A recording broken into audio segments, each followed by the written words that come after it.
neskatza ederra lo.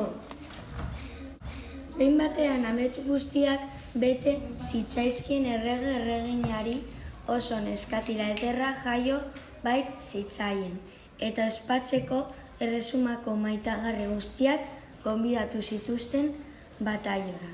Baina sorgin bat ere azaldu zen festa eta kanpora bota zutenez esan zuen lasai. Jaio berrian utzi aldu zueni festa sortzea mesedez, esan zuten baietz. Maitagarri babesleek ordea sorgin afari bat prestatu zuen errege eta erreginarekin. Sorgina printzesari printze bat bilatuko diola esan zuen eta horrela pospozik geratu da. Erregearen mesularia joan zen mezu bat esatera eta esan zuen beste lekura joan behar gara, batzar bat dagoelako. Printzesa sorgintzu bizi zen, ederra eta zentzuduna bait zen, beti ziztuen inguruan maitagarri babesleak. Baina iritsi zen sorginak eta opari bat zeukan emateko. Printzesatxoak gordeketan jolasten ari zela, sekula ikusi gabeko dorre bat aurkitu zuen. Han bizi zen atzoa, sorgin divertigarria, mozorrotua, neskatza maitagarriro agurtu eta barrura sartzeko eskatu zion printzesak. Zer ote zen ikusteko joan zen begiratzera, gero konturatu zen sorgin divertigarria zela. Orduan printzesa oso pozik geratu zen, sorginak jolas polit bat erosi zion eta berarekin arratsalde osoan egon zen jolasten. Sorgin gau oso egon zen sorpresa prestatzen. Gauean neskatza lo zegoen eta gelaraino joan zen printzea, eta esan zion eskondu nahi basuan eta errebarre eginez printze gazteari.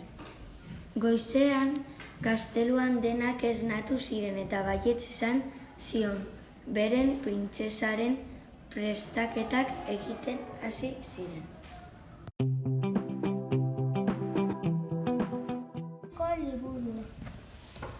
8 familia arratsalde batean lozorroan zegoela karrasco hotsa entzun zuten zuhaitz artean gizakume bat. Hotzek posi onartu zuten beren artean egunean batean onartuko zuela zin egin zuen zirkan tigreak, baina balu hartzak eta bagira panterak ere bai onartuko zuten hitz eman zioten. Moglu izen hau eman zioten, aurrerari 8 artean hasi zen, baina egun batean ez zela berretarra eta berdin eman zioten 8ei. Herria jaitsi eta oianeko altzor baliotsunena hartu zuen okela. Okela jabetzen bazara bestea guztiek posik jarriko dira, posik esan zioten panterak. Orain zerekan nirekin gauzak egin ahal dituzu. Hori esan ondoren okela tigreari eta honek eskerrik asko esan zion. Muginen ezaki herriran zabiatu zen, bat-batean zuhaitz arteko txinoek bere etxera eraman zioten. Erregaina eraman zuten utziko zaitu zure izena kontatzen godidazu. Orduan balu eta bagira azaldu ziren eta muglerekin eraman zuten.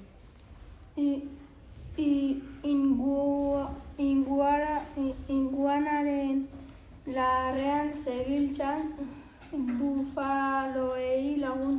salatu eta guztien artean lagundu zuten tigrea.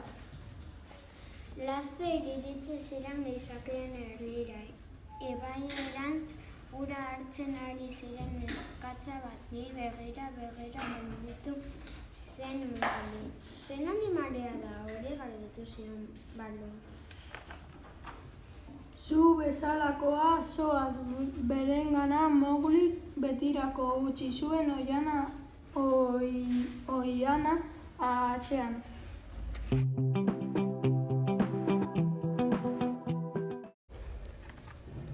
Txokolatezko etxetxoa. Egurgile behartsu batzuk bizi ziren basoan. 2 seme-alaba zituzten, Hansel eta Gretel. Hauek egurretan laguntzen zieten gurasoei. Behin batean neba arrebak basoan zebiltzala. Ilundu egin zuen eta ezin izan ziren etxera itzuli. Jolasten hasi ziren piztitxo guztiekin. Gaua igaro zen eta biharamunean goizean itzultzeko bidearen bila hasi ziren. Ibili eta ibili etxeko zoragarri bat aurkitu zuten. Teilatua txokolatezkoa zuen. Tximiniak, gozokiak eta hormak turroizkoak. Zuk ere ikusten duzu hori, galdetu zuen Hanselek. Goazen etxetxo horretara, 2 umeak hain goze zirenez osorik jateko asmoa zuten. Sarrerako pastelandiari mokadu batzuk kendu morduko etxetxo Andrea agertu zen. Sorgin oso onari umeak gustatzen zaizkion basoan. Galtzen ziren umei gozokiak ematen ziren eta haiekin jolasten zuen. 2 umeak oso pozik jarri ziren. Sorginak esan zuenean nahi zuten guztiak jan ahal zutela. Hansel eta Gretel jatin hasi ziren. Sorginak jati gozoak prestatzen zituen Hanselentzat eta Gretelentzat, baina hainbeste jan zuten, etxe osoa jan zenutela. Sorgina triste jarri zen. Hanseli eta Greteli pena eman zien. Sorgina haien errua izan zelako. Ziplo batean Hanseli ideia bat bururatu zitzaion. Bere arrebari esan guztiak erosi zituzten. Biharamunean Sorgina paseo bat ematera joan zen bere katuarekin. Bitartean Hansel eta Gretelek beste egunean erosi zuten gozokiekin beste etxe bat eraiki zuten. Sorgina etorri zenean oso pozik jarri zen. Sorgina bere etxe berrian geratu zen. Umeak beran etxera joan ziren, zizne zuri eder baten gainean. Gurasoak asko poztu ziren seme-alabak ikustean.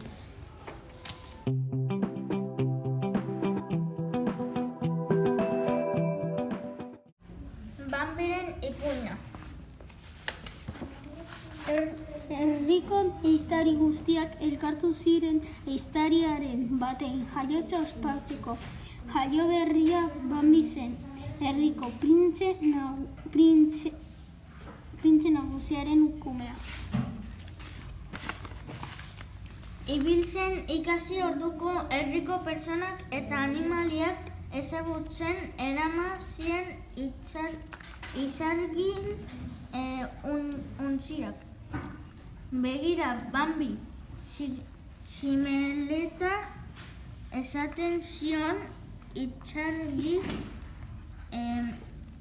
zimeleta. Errepikatzen zuen Bambi. Iritsi zen negua eta elkartu herrian. Estali zuen. Ordurako hankak luze-luzeak zituen Bambik. izarri atsegin zuen elur bolak. Botatzen eta lorean beti egoten zen elurpean erdi estalita. Inguruan izaten Falina ere Bambiren adin bereko oraineme gaztea. Zoritxarreko egun batean orain bat agertu zen herrian. Adarrak zua zireta. Pertsona guztiak izututa laguntzera ziren. Ahal bezala. Alde maitea, olde bizkor, hemendik oihu egin zion Bambiren ama, Bambiri. Ehiztariek ura bota egin zioten.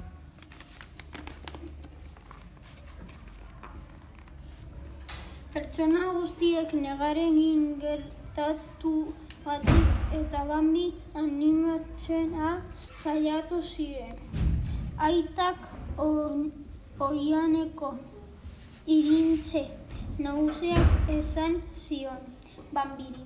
Ehiztariek eraman dute zure ama, nik babestuko zaituz aurrerantzean. Udaberria iritsi zenerako oso handia Bambi adar ederrak zituen baita. Ikasiere aitak irakatsitako guztia. Egun batean pertsona polit batekin topo egin zuen eta esan zionak. Kaixo Bambi, ez nauzu ezagutzen?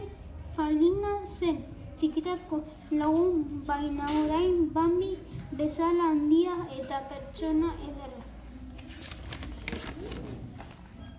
Herriko pertsona guztiak udaberriz gozotzen ari zirenean bapatean zutean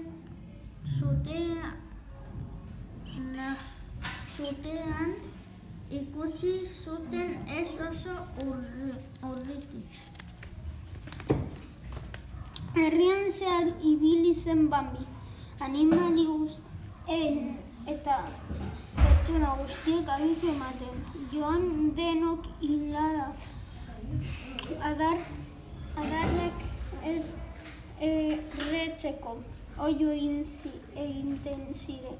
Aitak eta biek askorik lagundu zieten ezin ziren bakarrik